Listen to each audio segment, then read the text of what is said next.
era la situación de la cultura en nuestro país en este momento. La imagen que vino a mi mente era la de una frase del Evangelio de Mateo, en el medio perdida en medio de lo de las bienaventuranzas, cuando pone en boca de Jesús una frase en la que Jesús dice: nadie enciende una luz para esconderla abajo de una vasija. Enciende una luz para ponerla lo más alto posible y para que ilumine a toda la gente que vive en la casa.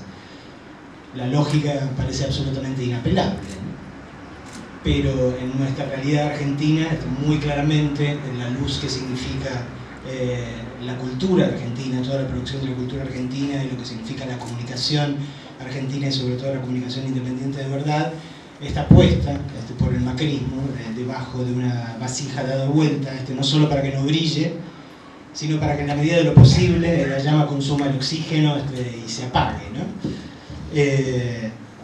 Tenemos claro que hay emergencias que parecen infinitamente más perentorias, no estamos hablando, sabemos de, bueno, mencionaban desde la gente que los nuevos homeless, las cifras que tienen que ver con lo mal que comen nuestros chicos. Obviamente hay trabajos que dan la sensación de que deberían de ser lo más urgente de todo. Pero el tema de la cultura es fundamental y creo que hay que tratarlo en simultáneo, no es un consumo secundario a este respecto, porque básicamente si nosotros no conseguimos que nuestra cultura se desarrolle, si nosotros no conseguimos que nuestra comunicación se desarrolle, lo que tenemos es una serie de ciudadanos alienados que son esclavos sin saber que son esclavos y que cuando se les da la oportunidad de correr al cuarto oscuro, lo primero que hacen es reafirmar su sometimiento a sus amos, ¿no? Que es lo que pasa en vastos sectores de nuestra sociedad. Yo creo que, bueno, por un lado el macrismo entendió muy claramente lo que tenía que hacer al cerrar todos los grifos de lo que ayuda a la producción cultural en este país, ¿no? La situación no hace falta que detenerse demasiado en esto. Tenemos menos cine que hace no sé cuánto tiempo, la industria editorial está perdiendo todos sus apoyos, sabemos los medios independientes periodísticos cómo son presionados por un lado por la vía económica y por la vía de la presión política también.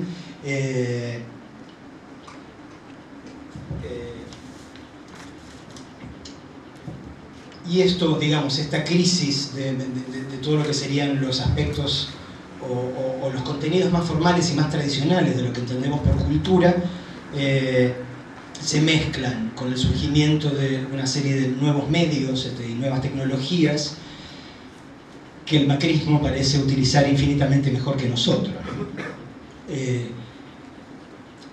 Estas nuevas tecnologías son muy útiles a las características biodegradables de lo que pasa hoy por nueva política, ¿no?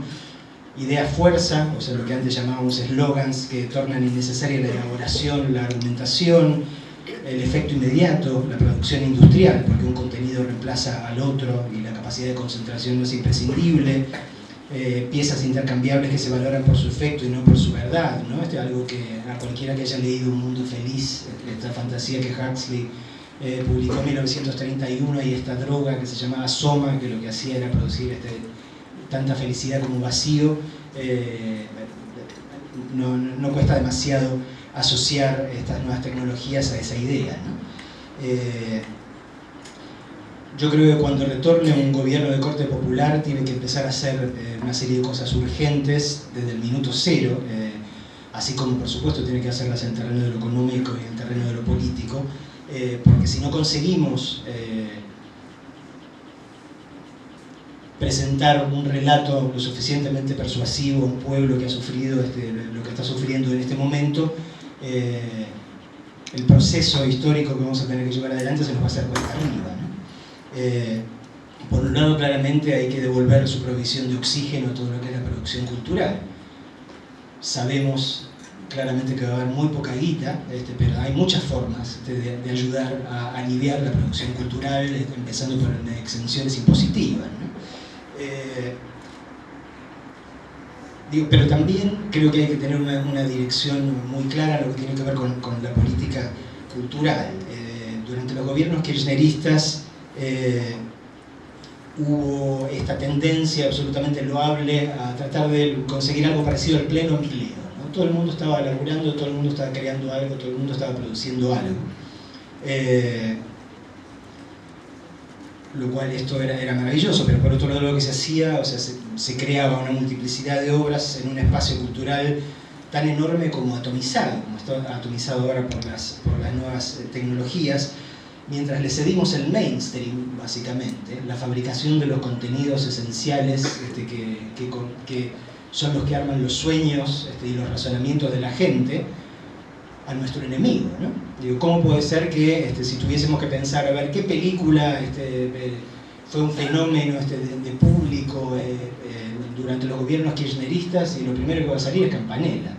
Digo, loco, acá pasó algo, ¿no? Acá hay algo que no está del todo bien, ¿no? Si hubiésemos contado con un Fabio joven durante los gobiernos kirchneristas, precisamente porque la política era así de repartir de la manera más horizontal posible, hubiésemos conseguido ayudar a filmar a un Fabio joven algunas de las 3 películas en blanco y negro de Fabio, ¿no? Películas de muy modesta producción y enorme ambición, pero lo que necesitamos es generar también Juanes Moreiras y Nazarenos Cruz, películas de esas, o contenidos audiovisuales o contenidos de todo tipo, que son los que comenta la gente en el bondi, en el subte, con su familia, en la cena.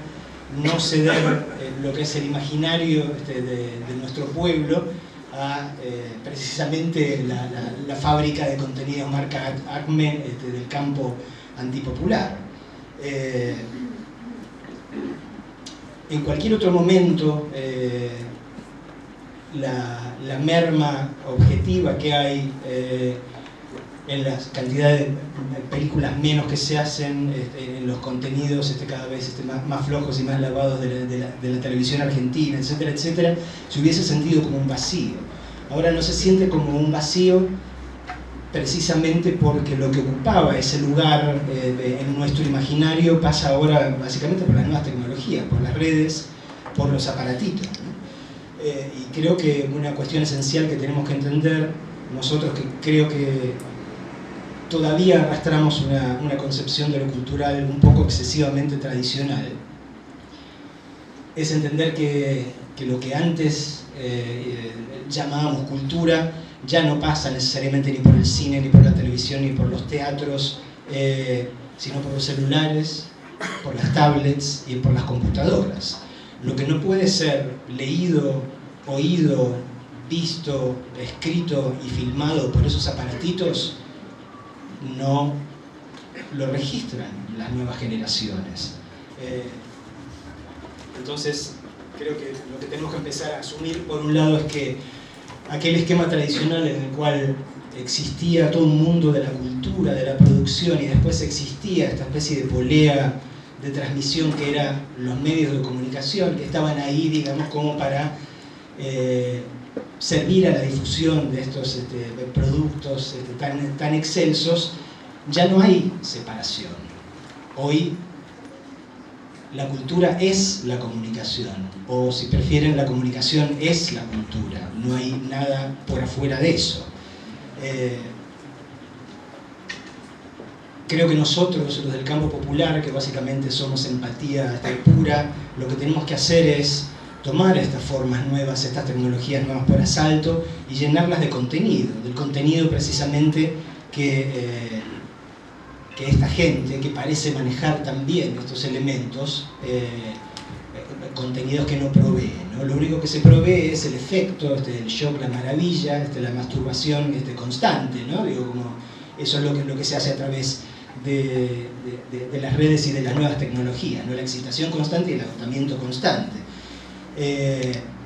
Pero creo que aunque tenemos la sensación de que están utilizando estos medios maravillosamente bien, creo que no entienden que se pueden utilizar estas nuevas tecnologías de maneras infinitamente más creativas y más profundas.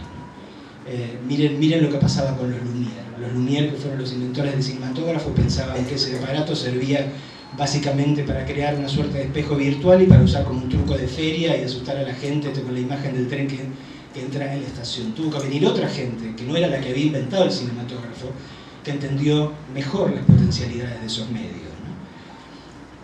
Entonces yo creo algunas tareas que yo pienso que son absolutamente fundamentales para el próximo gobierno popular. Por un lado, tenemos que hacer todo lo posible para que vuelva a funcionar la factoría del arte local, ¿no? En todas sus disciplinas y sus estilos, para que los productos vuelvan a estar al alcance de la mayoría, ¿no? No solo por lo que significa desde lo económico, pero de lo que significa desde lo social y desde lo espiritual, ¿no? Un pueblo sin contacto cotidiano y familiar con las formas del arte, las más excelsas y las más populares, es un pueblo que no puede metabolizar lo que le pasa, ¿no? Y mierda que tenemos que metabolizar lo que nos pasa, ¿no? Hay mucho que digerir. En vez de la gestión del PRO, es la indigestión del PRO. Tenemos, insisto, que armar también contenidos populares para ocupar el mainstream de la imaginación y del mundo de los sueños de la gente, ¿no? Creo que los gobiernos peronistas anteriores era algo que tenían muy claro. Perón lo tenía clarísimo, y en los 70 también estaba claro, ¿no? Lo que va de Hugo del Carril, de Leonardo Fabio, para hablar solo del cine. Me parece que esto es algo muy importante, no dejar la imaginación y los sueños de la gente en manos de Mañeto y sus minions, ¿no? Porque esencialmente eso es lo que ha venido ocurriendo por lo menos desde las últimas 2 décadas. Por otro lado, creo que también hay que rediseñar el canon cultural de la Argentina. Porque lo que nosotros entendemos por lo que es la cultura argentina y lo que se le ha vendido al mundo como la cultura argentina, en general nunca incluye el arte popular argentino. Nunca incluye los artistas que verdaderamente son fenómenos acá. Fíjense que no... Cruzar el charco y ya nadie va a saber quién es Fabio, salvo un cantante, o quién es el Indio Solari, o quién era Roberto Arlt, incluso quién era Rodolfo Walsh. Creo que hay que rediseñarlo y hay que sumar al canon de la cultura argentina todo lo que el arte popular le ha dado, ¿no? Digo, porque la esencia de nuestra alma, digo, yo creo que nuestra idea de nación como una comunidad solidaria se expresa mejor a través de estos artistas que del arte solipsista de Borges, ¿no? Creo que también hay que alimentar el potencial cultural de los jóvenes desde la infancia, y esto implica que tenemos que laburar con el sistema educativo de una forma muy fuerte, ¿no? Digo que en general son cosas que parecieran estar aisladas, ¿no? La producción de lo cultural y lo comunicacional y el sistema educativo. Después de la Segunda Guerra Mundial en los Estados Unidos, cuando había que lidiar con una nueva generación de pibes, muchos de los cuales eran huérfanos porque habían perdido sus padres en la guerra, o en una América que empezaba a tener problemas de dinero porque había gastado demasiado en la guerra, entendieron desde el arranque que había que generar desde lo educativo un sistema de contención y de canalización para la energía y las problemáticas de los pibes. Y ahí crearon departamentos de drama en todas las escuelas. En todas las escuelas se le daba enorme importancia a que los pibes pudieran y las pibas pudieran encontrarse con determinados textos, improvisar, actuar y empezar a canalizar, digamos, todas las energías y todos los dolores que pueden llegar a tener arriba de un escenario, ¿no? Esto además tuvo el maravilloso efecto secundario de que de dónde se piensan que salieron los James Dean y los Marlon Brando y los De Niro y los Pacino y los Glenn Close y las Meryl Streep, salieron todos del laburo escolar, ¿no? Salieron de la posibilidad de tener dentro del sistema educativo un lugar donde explotar contenidos, sintiéndose contenidos ellos. Y creo que esto sería fundamental para nosotros, sobre todo teniendo una generación en carne viva como la que vamos a tener, como la que ya tenemos y claramente vamos a tener de diciembre en adelante, ¿no? Yo creo que es ahí donde tenemos que poner parte de la atención, ¿no? Porque en todo caso los herederos de los 7 locos, del Eternauta, de Crónica de un niño solo, de Octubre, de Dylan Kifke y de todas las grandes obras del arte popular argentino van a salir de estos pibes, y van a salir de estos pibes jugando con estas tecnologías, ¿no? Entonces creo que tenemos que alentarlos, tenemos que estar ahí y tenemos que ayudarlos a que llenen esas tecnologías nuevas de los contenidos que obviamente el poder constituido no les da, ¿no? al contrario, explota como si fueran tan solo un packaging vacío. Creo que por ese lado esas me parece que son algunas de las cosas que tenemos que estar atentos si queremos que la cultura argentina vuelva, que salga de abajo de la comunicación, que es nuestra cultura de hoy, salga de abajo de la vasija invertida y vuelva a brillar en lo alto como tiene que brillar.